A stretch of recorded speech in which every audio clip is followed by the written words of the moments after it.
तीन बडे नेते एकत्र येणार आहेत। शरद पवार, सुशील कुमार शिंदे हे अकलूजमध्ये विजयसिंह मोहिते पाटलांच्या निवासस्थानी स्नेहभोजनासाठी एकत्र येतील।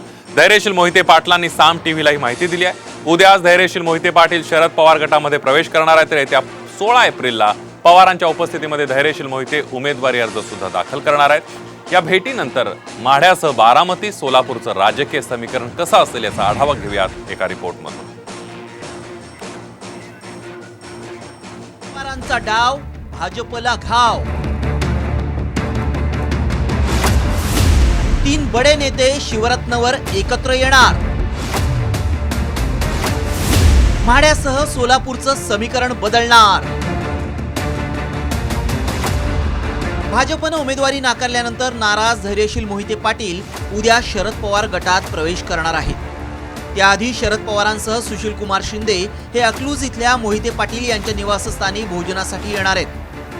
दरम्यान महाराष्ट्राच्या राजकारणातील तीन मातब्बर नेते एकाच छताखाली येणार असल्यामुळे सोलापुरातल्या राजकीय घडामोडींना वेग आलाय। उद्या बघा संध्याकाळी कोण कोण येते ते, आणि सकाळी पवार साहेब येत आहेत, सुशील कुमार शिंदे साहेब येत आहेत दादांची भेट घ्यायला। माढा लोकसभा मतदारसंघातली जनता ठरवणार आहे माझं काय करायचं आहे।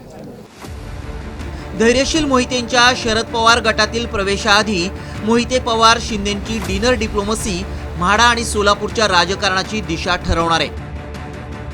2009 मध्ये सुप्रिया सुळे यांना लोकसभेत पाठवण्यासाठी शरद पवार यांनी बारामती मतदारसंघ सोडून स्वतःसाठी दुसऱ्या मतदारसंघाची चाचपणी सुरू केली। त्यावेळी विजयसिंह मोहिते पाटलांनी शरद पवारांना म्हाडा मतदारसंघातून सुरक्षितपणे लोकसभेत पाठवलं होतं।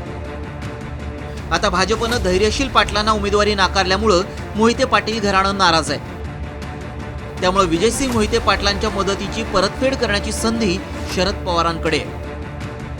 2019च्या निवडणुकीआधी राष्ट्रवादीतल्या अंतर्गत राजकारणामुळे मोहिते पाटलांनी शरद पवारांपासून फारकत घेतली होती। मात्र पुन्हा एकदा पवार मोहितेंचा सलोखा वाढल्यामुळे भाजपची अडचण वाढली आहे।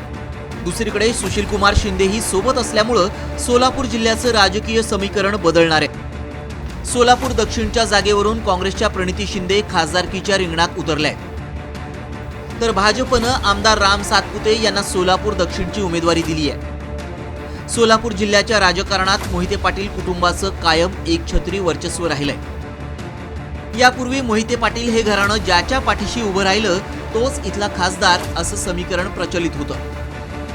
म्हणूनच मोहिते पाटील घराण्याचा पाठिंबा मिळवून सोलापुरात प्रणिती शिंदेंचा विजय सुकर करण्याची सुशील कुमार शिंदेंची रणनीती आहे। सध्याच्या घडीला जरी मोहिते पाटलांच्या विरोधकांचं बळ वाढलं असलं तरी थेट मोहिते पाटलांविरोधात भूमिका घेणं भाजपच्याही फायद्याचं नाही।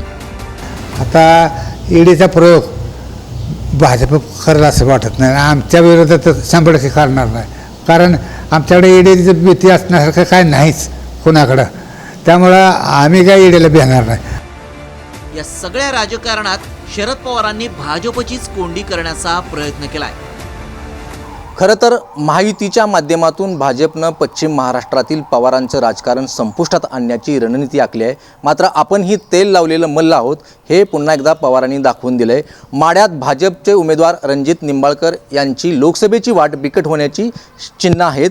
शिवाय सोलापुरातही राम सातपुते यांच्या विरोधात तीन बडे नेते काय रणनीती आखतात याकडे जाता सर्वांचं लक्ष लागलंय। भारत नागने, साम टीव्ही न्यूज, माढा।